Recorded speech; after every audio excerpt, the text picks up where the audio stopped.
to our star diamond and our doctor speaker, Dr. Danilo Sadsad. Yan. Hello, good Hi, morning. Doc. Good morning. Yes, we're so excited because we have new products again.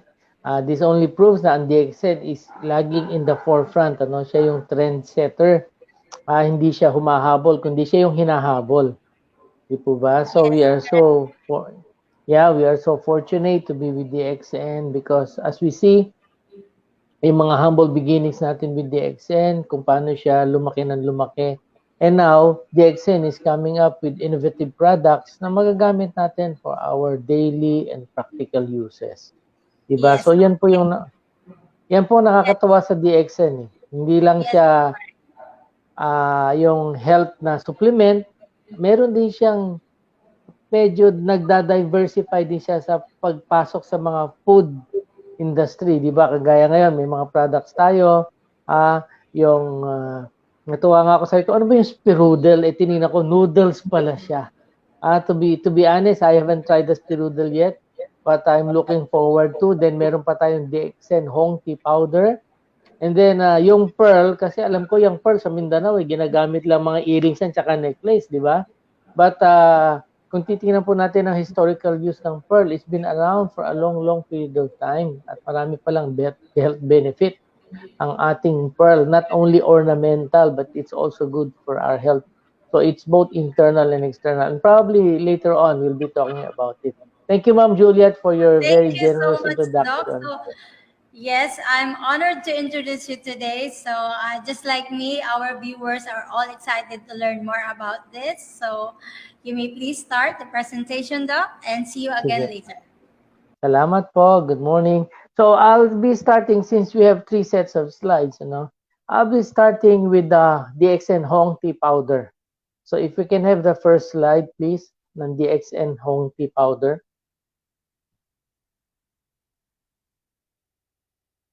Yan, yan. DXN Hong Tea Powder, as you can see, ito po itsura ng plant. Yan, next slide. So ang tawag po sa kanya ay Alternanthera sessilis red. It is known as Cecil joyweed in English. Sa Malay po ay siya ay daon karimak merah. At sa Mandarin or Chinese is Hong Chan Wu. So usually makikita natin to sa areas ng China, Malaysia, dun sa mga tropical climate. At saka makikita po natin, very characteristic of this herb is that its color, because it is very rich in anthocyanins, which gives it its purplish color. Yung anthocyanins po na yan is the same ingredients na nakikita nyo dun sa red grapes at saka dun sa dark na grapes, which are very rich in antioxidants. Next slide.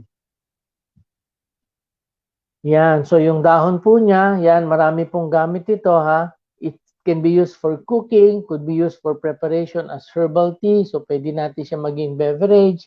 Then yung stem, ganun din, it can be used as a medicinal purposes, pwede rin siya sa pagluluto. And the roots, usually ginagamit ito para sa mga problema sa sugat. Alam niyo po, if you look into the traditional uses of this herb, matutuwa kayo because it's so versatile. Marami siyang gamit sa ating katawan. Next slide. So ang contents po niya, basically, protein po yan. So in terms of nutrition, hindi lang po ito para sa kalusugan natin, but in terms of nutrition, ibig sabihin, may mga sustansya tayo makuha kasi may calcium, may potassium, may beta-carotene, which is very good. Now, kung titingnan po natin yung background, next slide please. Ito po yung mga historical uses niya. Sa India, ginagamit siya before to improve yung mga may lagnat, to reduce fever. Generally, it is for yung ating general health and wellness. At may mga concoction that can be used for your lung problems. Kagaya sa Taiwan, this is popularly used as paganda rin to as hair tonic, pampaganda ng buhok. Hindi ko lang alam yung talagang wala ng buhok, magkakabuhok pa dito. But it's for us to see, so there's no harm in trying. Well, it's also good for your cardiovascular fitness. In Thailand and Sri Lanka, the leaves and shoots are usually boiled ano po, para makatulong sa ating kalusugan. Ang mga roots daw sa Nepal ginagamit for stomach ache. Sa Nigeria, it's used to treat headaches. Pero kung titingnan niyo yung overall na herbal use niya, no, maganda siya para sa ating mga sugat, maganda sa ating mga may kabag, kung nakabagan kayo, kung kayo nasusuka at kayo ay nauseated, maganda rin po siya. Historically, ginagamit, common, traditional use yan sa mga may ubo, sa may mga hika, sa may mga bronchitis, sa may mga diabetes. At yung ugat po, hindi lang po ito para sa stomach ache. Usually, ito po yung ginagamit nila to relieve yung mga namamagang sugat, to relieve inflammation sa mga wounds. So, kung tingnan natin, napaka-versatile po ng product na to at marami po siyang gamit. Next slide. Yan, isa po sa versatility nito, it's good for cooking also. Alam niyo naman, may mga tao na hindi basta-basta umiinom lang ng supplement. So, ibig sabihin, yung mga product natin na to, you can incorporate it in your common table food. Pwede nyo, kaya nga maganda itong ating product, makita nyo later, it's in powder form, hindi nyo na kailangan magpakulo-kulo ng mga dahon. Pwede nyo po itong incorporate sa ating pagkain. And it's very beneficial, ano po. Kasi may mga studies akong tiningnan, isa sa magandang benefit pala nitong ating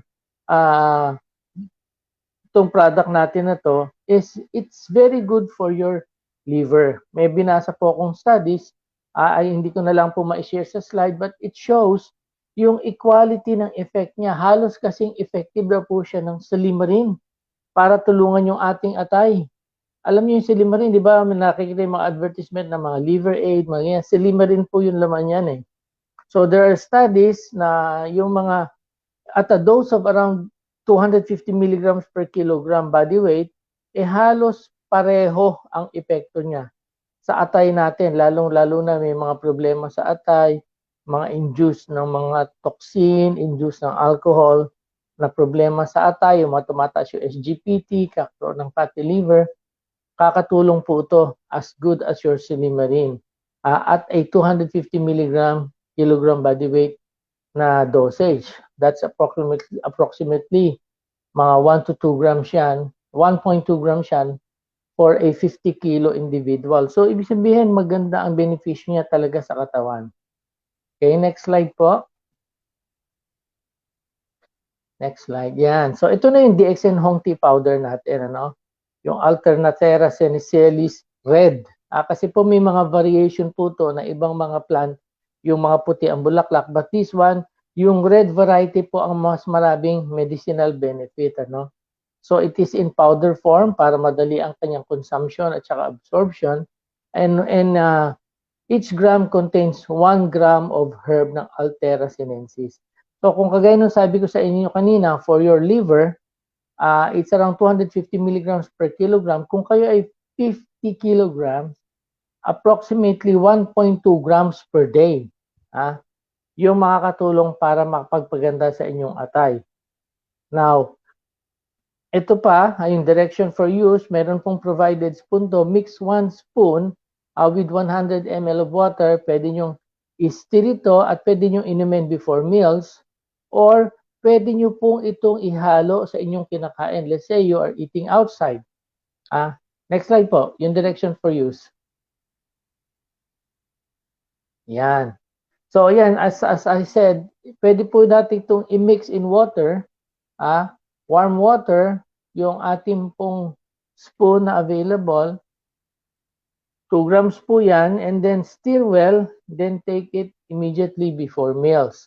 Or, isang alternative use po dito, kung kayo kumakain sa labas or you have a prepared meal, pwede po kayong ihahalo nyo lang to, ibubudbud nyo lang sa pagkain nyo. So, kung meron kayong kinakain, you can always add value, nutritional value doon sa kinakain nyo. Let's say, nag-fast food ka. Alam nyo naman yung mga fast food, maraming mantika yan.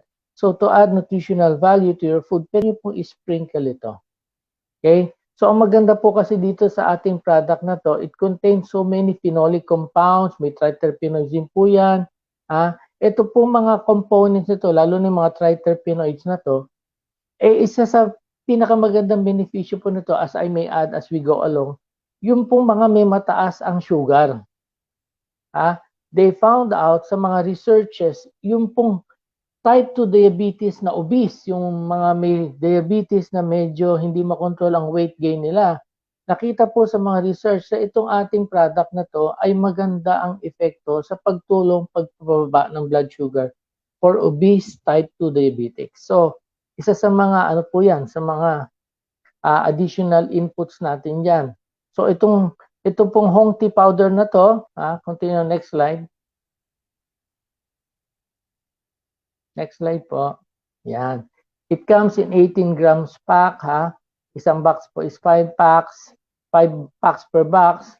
Then it has a shelf life of 3 years. Importante lang po, wag natin siya ibibilad sa init kasi powder ito, magkeke ito. So importante yung room temperature at saka dry storage. So additional direction, yan yung 1 spoon, 2 grams, 100 ml water. Sinabi na po natin kanina to. Next slide. Next slide po uli.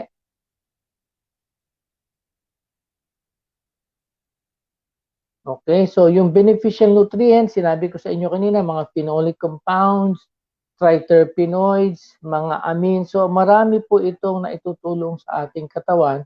At ang kagandahan po, next slide, yan, wala po siya mga added preservatives. It's all natural, no added sodium. Alam niyo po yung added sodium, pampaalat lang naman ang lasa yan.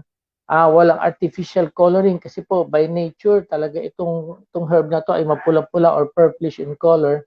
At siya po ay halal certified. Okay, next slide.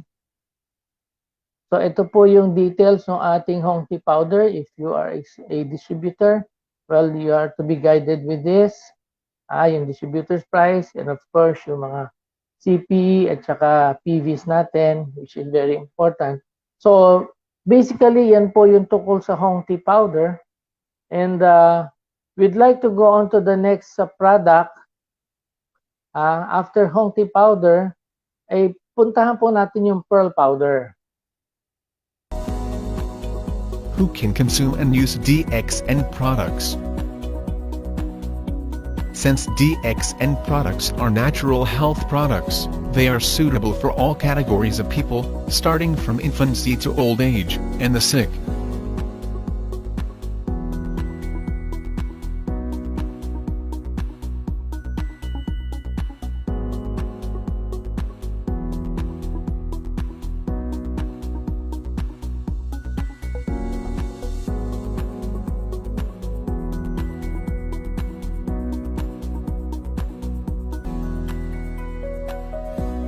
Make sure you find the time and spend some money for your health before it is too late. DXN products help your body to maintain optimal health. Give them a try, and you will feel the benefits of DXN products in a more natural way.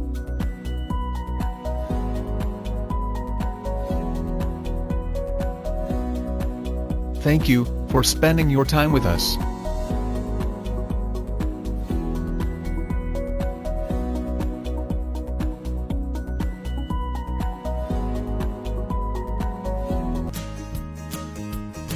This is DXN, the largest Ganoderma company.